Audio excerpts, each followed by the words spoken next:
Welcome to Madhu's Embroidery and Crafts. இந்த வீடியோவில் code shoulder hangings எப்படி மேக் பண்ணணும் அப்படிங்கிறத பார்க்க போகிறோம். ஃபஸ்ட் நான் எப்படி பேட்டர்ன்ஸ் எடுக்கணும் அப்படிங்கிறத இப்போ நான் உங்களுக்கு காட்டுறேன். இந்த கோட் ஷோல்டருடைய மெஷர்மெண்ட் எவ்வளோ இருக்குது அப்படின்னு பார்க்கணும்.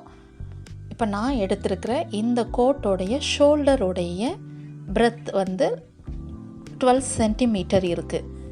ஸோ நான் இப்போ அதை கனெக்ட் பண்ணி தான் நான் மெஷர்மெண்ட் எடுக்க போகிறேன். பேப்பரை இந்த மாதிரி இப்படி ஃபோல்டு பண்ணிவிட்டு இதனுடைய ஹைட் இப்போ நான் வைக்க போகிறது 11.5 சென்டிமீட்டர். இப்படி ஒரு பாயிண்ட் வச்சுட்டு ஃபோல்டு சைடு வச்சுக்கிடணும். அண்ட் இப்போ இந்த காட்டுற இந்த இடத்துல எனக்கு டோட்டலாக ஒரு 5.5 வேணும். ஸோ நான் அதில் ஹாஃபாக டிவைட் பண்ணிவிட்டு 2.75 சென்டிமீட்டர் எடுத்துக்கிற போகிறேன்.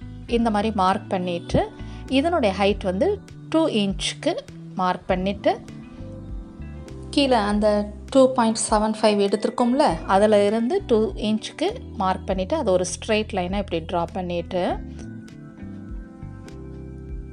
சைடில் ஹைட்டுக்கு நம்ம 11.5 சென்டிமீட்டர் மார்க் பண்ணியிருக்காங்க பாருங்க. அதில் இருந்து இந்த 2 இன்ச்சுக்கு உள்ள இதில் இப்படி ஒரு டயக்ராம் ட்ரா பண்ணிக்கிடணும். இதுதான் மெஷர்மெண்ட். இப்போ இதை கட் பண்ணிக்கோங்க இந்த மாதிரி. இப்போ இந்த பேட்டர்ன் டிசைனை வச்சு தான் கோட்டோடைய ஷோல்டரில் ஹேங்கிங்ஸ் எப்படி நம்ம மேக் பண்ணணும் அப்படிங்கிறத இப்போ பார்க்க போகிறோம். இதை எப்படி கிளாத்தில் நம்ம போட்டு நம்ம கட் பண்ணணும் அப்படிங்கிறத பார்க்க போகிறோம். நான் இப்போ எடுத்துருக்கிற கிளாத் ஒரு டிஷ்யூ கிளாத் வித் காப்பர் ஜரியோடு எனக்கு கிடச்சிது. இப்போ கிளாத்தில் இந்த பேட்டர்னை எப்படி வச்சு கட் பண்ணணும் அப்படிங்கிறத பார்ப்போம். ஸோ இதை என்ன பண்ணிக்கிடணும், இப்போ இந்த கிளாத்தை இந்த மாதிரி இப்படி விரிச்சிட்டு ஒரு ஃபோல்டு கொடுத்து இப்படி வச்சுக்கோங்க. ராங் சைடு இந்த மாதிரி இருக்கும், ஃப்ரண்ட் சைடு காப்பர் ஜரியோடு இப்படி இருக்குது. ஸோ இதை இந்த மாதிரி ஃபோல்டு கொடுத்து வச்சுட்டு அனதர் ஃபோல்டும் இந்த மாதிரி இப்படி கொடுத்துடணும். இந்த மாதிரி வச்சு முடித்ததுக்கப்புறமா நம்மளுடைய பேட்டர்னை எடுத்து இது மேலே வச்சு ட்ரா பண்ணணும். எக்ஸ்ட்ராவாக ஸ்டிச்சிங் லைனுக்கும் ட்ரா பண்ணிவிட்டு கட் பண்ணிக்கிடணும். பேட்டர்ன் என்ன டிசைனில் இருக்கோ த சேம் டிசைன்லேயே ஸ்டிச்சிங் லைனுக்கும் எக்ஸ்ட்ராவாக 1/2 இன்ச் சேர்த்து ட்ரா பண்ணிவிட்டு இந்த மாதிரி நம்ம என்ன பண்ணிக்கிடணும், கட் பண்ணி எடுத்து வச்சுக்கிடணும். கட் பண்ணதுக்கப்புறமா நமக்கு இந்த மாதிரி இருக்கும். இதுக்கு லைனிங் கிளாத்து தேவையில்லை, அதுக்கு பதிலாக canvas cloth and sponge use பண்ணி ஸ்டிச் பண்ணிக்கிட போகிறேன். அதையும் அந்த பேட்டர்ன் சைஸில் இருக்கிற அளவுக்கே கட் பண்ணிவிட்டு மிஷினில் கொடுத்து நம்ம ஸ்டிச் பண்ணிட்டோம் அப்படின்னோம்னா அது இந்த மாதிரி இப்போ இருக்கும். இது மேலே தான் நம்ம என்ன பண்ண போகிறோம், பீட்ஸ் அண்ட் செயின் ஸ்டோன்ஸ் இது எல்லாமே யூஸ் பண்ண போகிறோம். நெக்ஸ்ட் இந்த ஸ்டிச் பண்ணி இருக்கிற கிளாத் மேலே நம்ம எப்படி ஒர்க் பண்ணிக்கிடணும் அப்படிங்கிறத இப்போ பார்ப்போம். ஸோ நான் அதுக்கு யூஸ் பண்ண போகிறது இந்த மாதிரியான ஒரு continuous bead chain and chain stone இந்த மாதிரி எடுத்து இதில் எப்படி நம்ம ஹேங்கிங்ஸ் நம்ம மேக் பண்ணணும் அப்படிங்கிறத தான் நீங்கள் பார்க்க போகிறீங்க. அதுக்கு நான் இப்போ ஃபேப்ரிக் க்ளூ எடுத்திருக்கேன். இதை ஜஸ்ட் ஸ்டிக் மட்டும் தான் பண்ண போகிறேன். வித் அந்த ஹேங்கிங்ஸ் நல்லா நமக்கு ஹேங் ஆகணும்.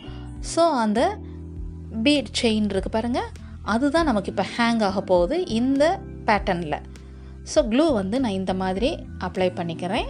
ஃபுல்லும் அப்ளை பண்ணக்கூடாது, ஜஸ்ட் ஒரு இந்த மாதிரி டிசைனில் மட்டும் கீழே மட்டும் விட்டுறணும்.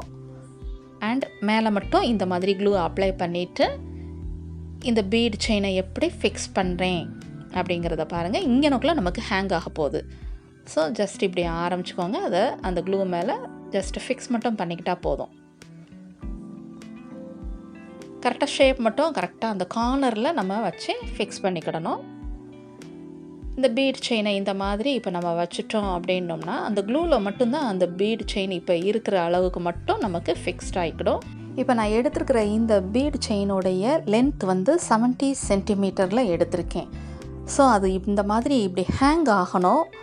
ஸோ ஃபஸ்ட்டு லைன் மட்டும் இந்த மாதிரி 70 சென்டிமீட்டரில் எடுத்துகிட்டு பீடோடைய அதர் எண்டை ஃபஸ்ட்டு எடுத்து இந்த மாதிரி ஃபிக்ஸ் பண்ணிக்கிடணும்.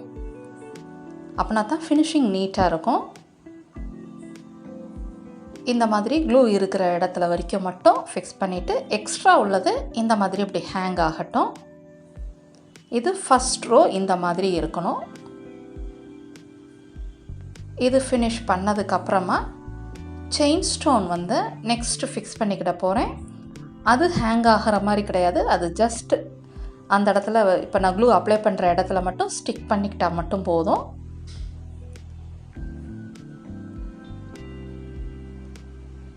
ஸோ ஃபஸ்ட் ரோ வந்து பீட் செயின், செகண்ட் ரோ வந்து செயின் ஸ்டோன், இந்த மாதிரி மாறி மாறி நம்ம ஃபிக்ஸ் பண்ணிக்கிடணும். ஸோ செயின் ஸ்டோனை இப்போ நம்ம ஃபிக்ஸ் பண்ணி முடிச்சிட்டோம். செகண்ட் இப்போ நான் வந்து செயின் ஸ்டோனுக்கு அதுக்கப்புறமா பீட் செயின் இப்போ ஃபிக்ஸ் பண்ண போகிறேன். அதை வந்து 60 சென்டிமீட்டர், ஒரு 10 சென்டிமீட்டருக்கு ஃபஸ்ட் ரோவில் நம்ம ஒட்டே இருக்கிற பீட் செயினோட கம்மியாக ஒரு 10 சென்டிமீட்டர் கம்மியாக எடுத்துட்டு அதை இந்த மாதிரி இப்போ கொடுத்துட்டு அதை ஃபிக்ஸ் பண்ணிக்கிறேன். ஏன்னா பீட் செயின் தான் இந்த டிசைனில் வந்து ஹேங் ஆகும். ஸோ அதை இந்த மாதிரி ஃபஸ்ட் ரோவில் நம்ம ஃபிக்ஸ் பண்ண மாதிரியே தான் இந்த சேம் மெத்தட்லேயே ஃபாலோ பண்ணி இந்த மாதிரி ஃபிக்ஸ் பண்ணி ஹேங் ஆக வச்சுருங்க. இதே மாதிரி மாறி மாறி செயின் ஸ்டோன், பீட் செயின், இது மாதிரி நான் என்ன பண்ணிக்கிட போகிறேன், ஒரு 4 ஹேங்கிங்காக இந்த பீட் செயினை ஹேங் ஆக பண்ண வைக்க போகிறேன். ஸோ செகண்ட் ரோ நம்ம இப்போ ஃபினிஷ் பண்ணதுக்கப்புறம் உங்களுக்கு ஒரு ஐடியா கிடச்சிருக்கோம்.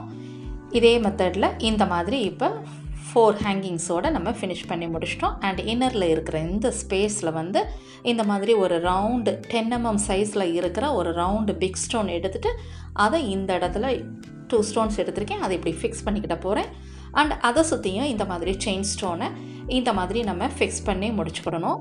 அண்ட் இன்னரில் இருக்கிற அந்த எம்டி ஸ்பேஸ் கொஞ்சம் கேப் இருக்குது பாருங்களேன், அதில் எல்லாமே ஒரு 4 mm சைஸில் இருக்கிற கோல்டு ஸ்டோனை எவ்வளோ க்ளோஸ்டாக ஃபிக்ஸ் பண்ண முடியுமோ அவ்வளோ க்ளோஸ்டாக க்ளூ அப்ளை பண்ணிவிட்டு அண்ட் ஸ்டிக் யூஸ் பண்ணி ஃபிக்ஸ் பண்ணுற மெத்தடை ஃபாலோ பண்ணிக்கோங்க. அண்ட் இந்த மாதிரி இப்படி நம்ம ஃபிக்ஸ் பண்ணும்போது நம்மளுடைய ஹேண்டும் நமக்கு பாலாகாமல் இருக்கும். ஸ்டிக் யூஸ் பண்ணிக்கோங்க. நெக்ஸ்ட் ஸ்டோன் எல்லாம் நம்ம ஃபிக்ஸ் பண்ணி முடிச்சிட்டோம். ஸோ அது நல்லா ட்ரை ஆக விட்டுருங்க. ட்ரை ஆகின உடனே நல்ல ஷைனிங் கொடுக்கும். அந்த ஃபேப்ரிக் க்ளூ எக்ஸ்ட்ராவாக இருக்கிறது எல்லாமே டிரான்ஸ்பரண்ட்டாக மறைஞ்சிரும். இது மாதிரி 2 ஷோல்டருக்கு இந்த மாதிரி ரெடி பண்ணி வச்சுக்கிட்டோம். இப்போ இந்த ஷோல்டர் பேட் ஹேங் ஆகிறதுக்கு, அது அட்டாச் பண்ணுறதுக்கு நமக்கு பின்னாடி என்ன பண்ணியிருக்கணும் அப்படின்னா ஒரு ப்ரோச் பென் யூஸ் பண்ணி அதை ஸ்டிச் பண்ணி ஸ்டிக்கும் பண்ணிக்கிட போகிறேன். இந்த மாதிரி ப்ரோச் பென் யூஸ் பண்ணிக்கிடணும். இந்த ப்ரோச் பென் வந்து நல்லா ஷார்ப்பாக சேஃப்டியாக ரொம்ப நல்லா இருக்குது. ஸோ அதை இந்த மாதிரி எந்த இடத்துல ஃபிக்ஸ் பண்ணணும் அப்படிங்கிறத மட்டும் கவனிச்சுக்கோங்க. அந்த கார்னர் பக்கமோ அண்ட் சென்ட்ரு பக்கமோ மட்டும் ப்ரோச் பென்னை இந்த இடத்துல, அந்த ப்ரோச் பென்னில் 2 ஹோல்ஸ் இருக்குது, அதில் நீடில் அண்ட் த்ரெட் யூஸ் பண்ணிவிட்டு ஸ்டிச் பண்ணிவிட்டு அண்ட் ஸ்டிக் பண்ணிட்டோம் அப்படின்னோம்னா நமக்கு இந்த மாதிரி இருக்கும். இப்போ நம்மளுடைய கோட் ஷோல்டர் ஹேங்கிங்ஸ் ரெடி ஆயிடுச்சு. நவ் இந்த shoulder hangings little boy Joshua கோட்டில் வியர் பண்ணியிருக்கிறத இப்போ நம்ம பார்க்க போகிறோம். இந்த வீடியோவை பார்த்தவங்க எல்லாருக்குமே இப்போ ஒரு ஐடியா கிடச்சிருக்கும், எப்படி கோட் ஷோல்டர் ஹேங்கிங்ஸ் நம்ம மேக் பண்ணிக்கிடலாம் அப்படிங்கிறது. அண்ட் இதனுடைய ப்ரோச்சும் நம்ம எப்படி நம்ம மேக் பண்ணிக்கிடணும் அப்படிங்கிறது இதுக்கு முந்தின வீடியோவில் உங்களுக்கு சொல்லி கொடுத்துருக்கேன். புதுசாக பார்க்குறவங்களுக்கு டிஸ்கிரிப்ஷனில் உங்களுக்கு லிங்க் கொடுக்குறேன். அதை பார்த்து அந்த ப்ரோச்சும் எப்படி நம்ம மேக் பண்ணியிருக்கோம் அப்படிங்கிறத பார்த்து கற்றுக்கோங்க. இந்த வீடியோ உங்களுக்கு பிடிச்சிருந்துச்சுன்னா இது வரைக்கும் மதுஸ் எம்ப்ராய்டரி அண்ட் கிராஃப்ட்ஸுக்கு சப்ஸ்கிரைப் பண்ணாதவங்களும் சப்ஸ்கிரைப் பண்ணிக்கோங்க. தேங்க்ஸ் ஃபார் வாட்சிங்.